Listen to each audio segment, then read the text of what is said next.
This is the Board Game Quiz Show by Going Analog. I'm your Quizmaster, Christina, and today I'm joined by Danni Loe, Marketing Manager from Pandasaurus Games and a game industries veteran who's worked at Yellow, Renegade Games, Gamma, before your current position here at Pandasaurus. Hi, Danni.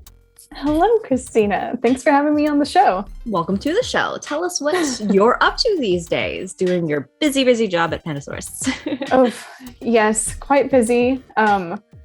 Right now, as we're recording, it's just a couple of days before Gen Con 2021. So I've been working on all of the shipments for the games, the last minute marketing material, finding bananas for the booth snacks. Okay. Okay. Less glamorous stuff, right? Yeah, right. And to get to know you better as a gamer, what is your favorite board game of all time? Okay. So I know it's always hard. You asked me this weeks ago, but at the moment, my favorite game is Caverna. I'm a big farming choice. Fan, and started with Agricola, got Caverna, got the expansions. It's just great. I love with those those asymmetrical faction powers. Yes. And the most recent one, they're super fun. I played one where I didn't need to eat any food except rocks, so that was great. Yep. So now, of course, besides being a marketing whiz at Pandasaurus, you've done dozens of French to English translations and proofed rule books, right? I have. Yeah, that's my side hustle. Yes, including the newly announced Seven Wonders Architects, which I'm very excited about, designed by Antoine Bauza. But with so many games out there with similar sounding names, we really need a critical eye as like proofreaders sometimes, right? To get the game name right. So round one is called Proof This. There are 5 multiple choice questions, and you get 1 point for each one you get correct. All the answers could be confused for each other because they sound similar to each other. You just have to pick the right one. Should be fine. Yes. And of course, viewers, you can feel free to pause after the questions to play along at home, see how you do. So question 1 is, which political war game simulating the Cold War was #1 on Board Game Geek until its star waned in 2015 as it finally fell from the top spot? Was it A, Twilight Struggle, B, Twilight Imperium, C, Twilight of the Gods, or D, Twilight the board game? I'm going to have to go with A, Twilight Struggle. Of course, you're right. That was Twilight Struggle, was at the top of the list for a good long time. Of course, Gloomhaven now. So, also great game. Yes.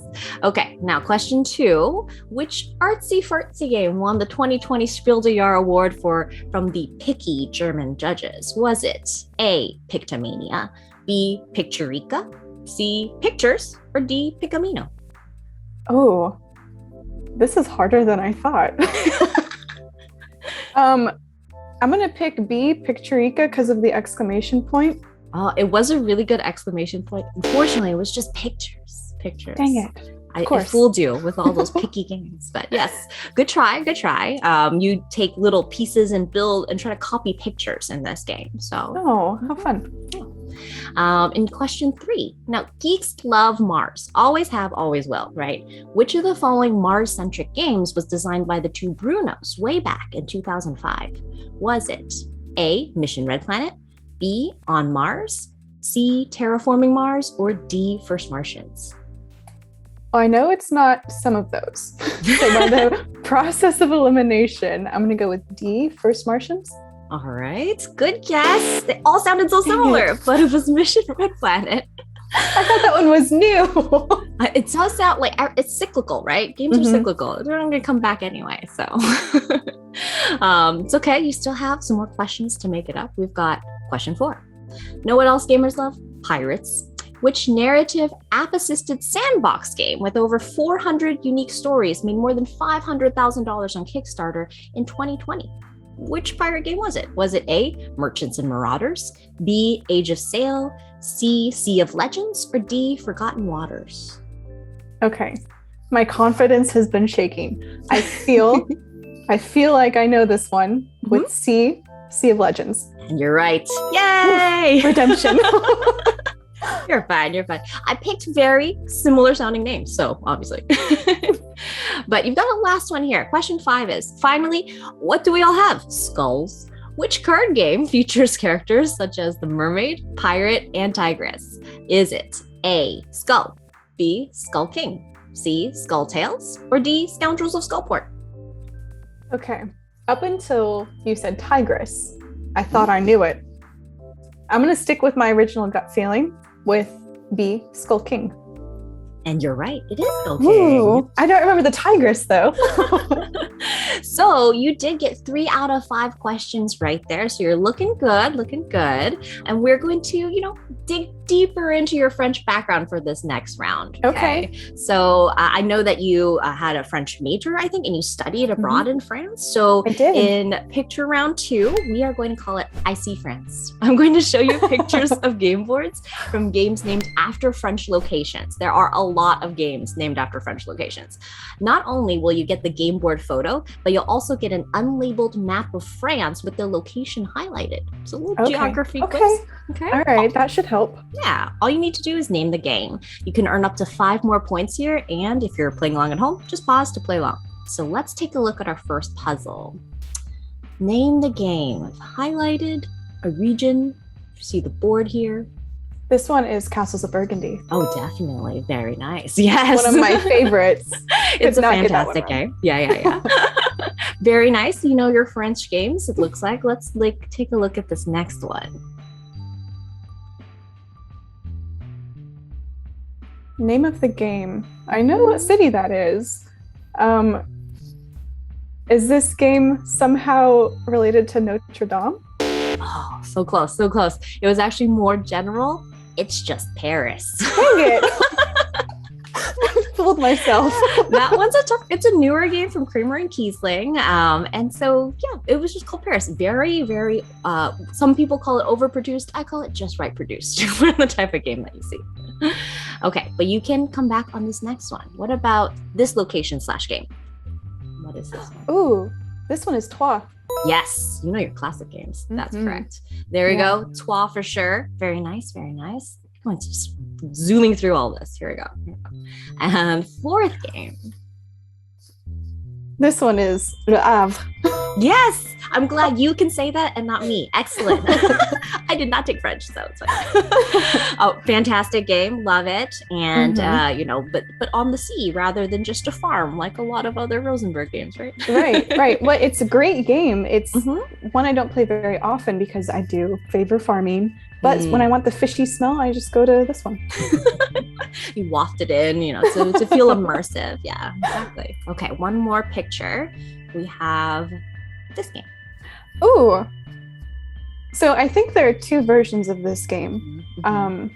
Kalis. Yes. I think this is the new one, though. Perfect. Yeah, I would have accepted either one. This is the newer board, obviously, and it's Kalis 1303. Shu is regretting that he sold the old one because he loves this. He loves it more than this new one, evidently. Oh, really? I haven't played the original. So you did a great job on that round, though. You have 7 out of 10 points. Looking really, really good. All right. So this final round. Okay. There have been quite a lot of cat games out there, and I've peeped a few cats on your Instagram feed. I know you're a cat friend, as am I.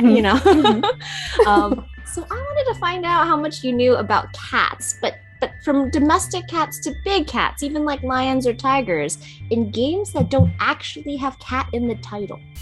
Okay. So in our speed round, we're calling this Cat Attack. Okay. I'm going to read you some game names. All you have to reply with is cats if the base game has cats in it, or no cats if it doesn't. Okay. Cats, no cats. Got it. Yes. We're going to have 30 seconds to earn up to 10 points, and the timer will start when I begin reading the first name. If people want to play at home, just mute and rewind for the answers. But are you ready, Danny? I'm ready. Okay. And then our timer, our beautiful Vanna White Shoe, our producer, is ready also. All right. Ready? Agricola. No cats. Correct. Campy creatures. Cats. Incorrect. Root. Cats. Correct. Cottage garden. No cats. Incorrect. Everdell. In the base game, no cats. Correct. Mice and Mystics. Probably cats. Correct. Eco's first continent. Cats. Correct. Cascadia. No cats. Correct. And that's time. So you did get to 8 questions. Okay. Surprisingly hard to think about cats in those games, right? But you did score a 13 out of 20. So you did a great job. We have a couple extra that you didn't get to. You want to try them out? Let's do it. Yeah. Okay. Do you think Kanagawa has cats? There's no cats. Correct. Totally correct. And Zularedo? Probably cats. Yeah, you'd be right. Some leopards in there. So, oh man, those would have been good for you to go there. It takes a while to like parse through all the animals in those games though. So, but you did a great job on our scoring scale of a panda to dinosaur. I'd say you're a Spinosaurus, the largest carnivorous dinosaur. So that was I'll great. take that. Add that to my resume. Exactly. Thank you so much for joining us today, Danny. Tell people where they can find you. Anywhere you see Pandasaurus, you'll be talking to me. Nice. Or you can talk to me directly without any dinosaur facade at Danni Loe across the internet. Excellent. And that is the Board Game Quiz Show by Going Analog. You can check out our bi-weekly podcast if you're in the mood for fun conversations about different board games. And now you can stop watching and go play a game. Bye.